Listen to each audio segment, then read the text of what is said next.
In today's video, I'm going to teach you how to cancel Algolia subscription. We'll walk through the exact path inside the Algolia dashboard so you know where to go, what to click, and what to expect as you reach the cancellation option. I'll also share a few quick tips to avoid common hiccups, especially if you manage multiple applications or don't see the button right away. Start by opening the Algolia dashboard in your browser. If you're prompted to sign in, use your usual credentials. Before you proceed, make sure you're in the correct application and organization, since billing and subscriptions are tied to the app context in the header. It's worth a quick glance at the app selector so you don't cancel the wrong plan. Once you're on the dashboard, look to the left sidebar and scroll to the bottom where you'll find Settings. Click Settings to open the account and project configuration area. From there, head into Billing. This is where Algolia groups everything related to your plan, invoices, and payment methods. Inside Billing, select the section labeled Your Plan and Billing.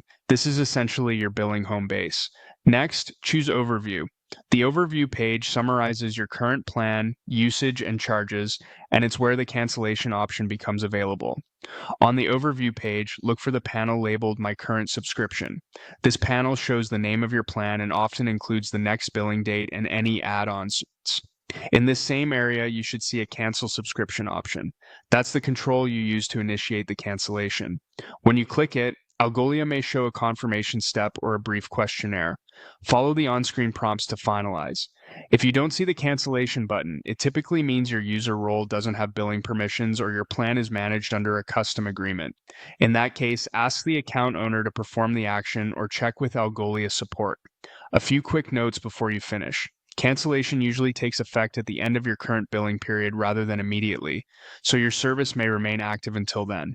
If you need to preserve index settings or records, consider exporting anything important before the plan changes take effect.